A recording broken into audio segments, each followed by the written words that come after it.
Come back. I got a couple old cameras I'm going to show you that I've been shooting outdoors and the results I got out of those things, and tell you why it's something you might consider going down the road.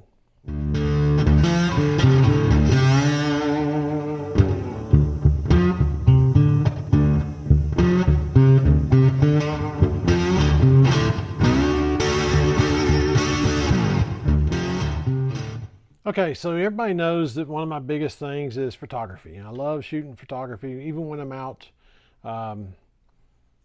doing my videos. I still shoot photography from quite a bit.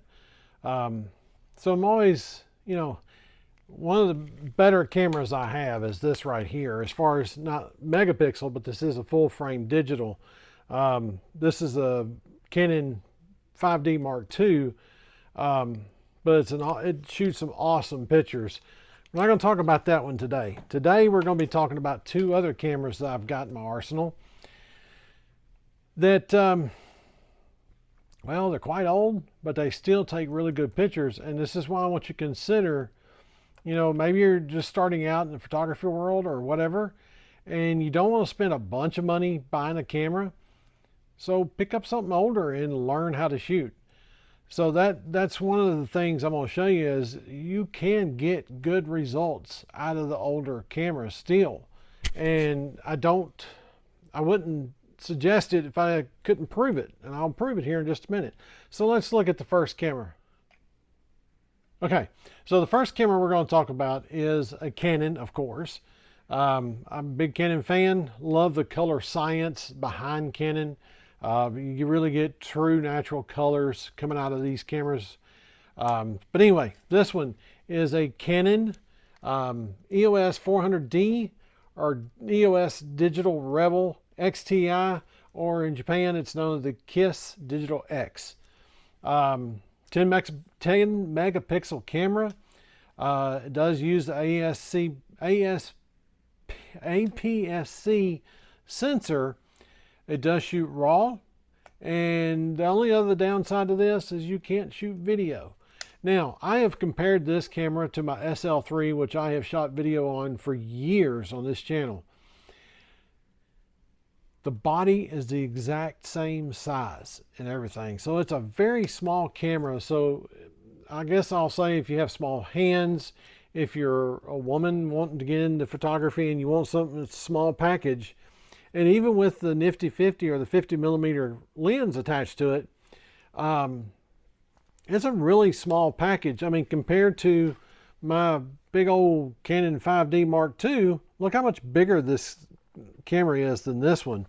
That's why I've always held on to the SL3, is because it's such a small camera.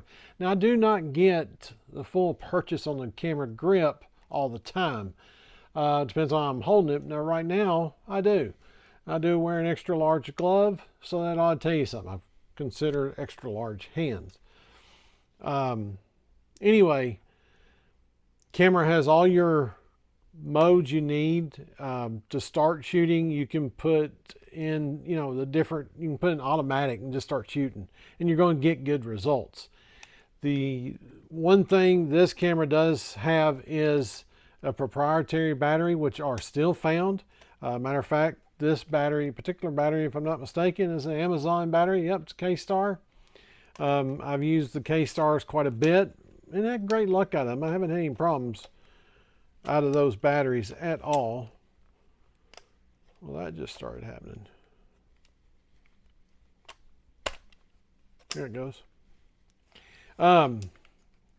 The other thing about this camera, it uses CF cards. Now, don't get nervous. You can still buy CF cards anywhere. Well, especially Amazon. I might leave some links to some CF cards down below, but I've been using those. I mean, that's what the 5D Mark II uses, is CF cards. My computer has no problems whatsoever. I just had a problem crap up on this thing. But I've never had a problem with the CF cards in my computer reading them. Reads it with no problem whatsoever. So don't be scared of them. I've got this camera, that Canon, and 3 other cameras, I think, that uses the old CF cards. But like I said, do not be scared of those things. They work just great. Now, the other thing this camera does have built in is, let's see if we can get it. Yep, there's the pop-up flash. So it does have a pop-up flash for those flash pictures you want to have flash on. But anyway, there's not much you can't do with this camera. And the good thing is, and I'll show you this real quick, you see the two dots right there, red and white. Well, guess what? It uses the newer ES lenses, or EFS lenses, or just the old style EF lenses. So you can pick up an EFS lens, which is image stabilized, and kind of help get you a better picture in the long run. So that's the Canon EOS Rebel XTI. So let's move on to the next camera.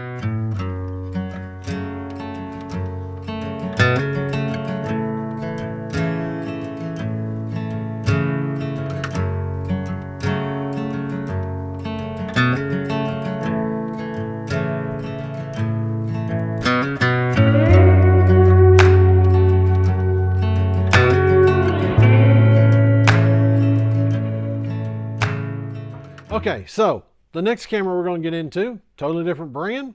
I have shot 35mm versions of this brand several times. Love the pictures I get out of those. And the one thing that stood out about this camera, and I'm not going to go into great detail about that, the stuff behind those, but this is a Pentax K200D. This is a digital camera from Pentax. Yes, Pentax made digital cameras. And some of you may know that, but in case you didn't, yeah, Pentax made digital cameras. Pentax actually sounds like they may be coming out with a new digital camera. This, again, is another 10 megapixel camera. This one was released in 2008. Like I said, 10 megapixels. What makes it different is a CCD sensor. Now, all your CCD sensors that you'll find out there in the world stop at 10 megapixels because they got so expensive to produce, they quit making them. They went to CMOS and other sensors out there. But the good news is this camera still shoots RAW. All the photos that you'll see from this camera are as they came out of the camera. I have not done any editing to them whatsoever. The other downside of this camera, you get no video. So you can't shoot video with this, but you can shoot photography. Now, this camera has something that is a very big plus in somebody that is beginning with cameras, if you ask me. He uses AA batteries. He uses 4 AA batteries. Now, I highly recommend using lithium-ion batteries in it. They just will last longer. I've had these in there in this camera. I'm not through shooting with this camera. I'm going to shoot quite a bit more. This camera, I've had these batteries in there for maybe 3 weeks. And she's still rocking right along. Matter of fact, the battery meter hasn't even moved yet still. In case you can see that. It's got a great display on the back. Let me find. But I will say, now, I'll say this about the displays. They're not going to be the best. The displays on the back of these are not the best in the world as far as viewing your pictures right up front. There's one I took in the house, but I have several pictures that I'm going to show you here in a little bit that I took outdoors, and, you know, camera's phenomenal. You have all your automatic settings, you have all your manual settings, you can change ISO, you can change all the stuff you want to change on the back of the camera. So if you start getting into that more of trying to learn photography and using manual, you can do that with this camera. There are still a few lenses available for this, not nearly as much as the Canon, but there are still a few out there. Now, here's the cool thing. Certain manual lenses will work on this camera, and I have a couple inside that I've already tried and will work on this camera, which I thought was really cool, that, you know, the older style lenses, F-mount lenses, will work on this. There are certain ones that won't, there are certain ones that will. You can get on different websites and check and find out which lenses will work. But for the money, you're going to get some really fantastic pictures right out of this camera without having to do much editing. Like I said, it will shoot RAW, which is awesome. This one too, see, it should pop up flash. So you can do those flash photography pictures if you want to. Anyway, I can't downsize anything on this camera. Now, the good thing about this camera, SD cards. Yep, it uses SD cards. It does not use a CF card, it uses SD, which is pretty awesome.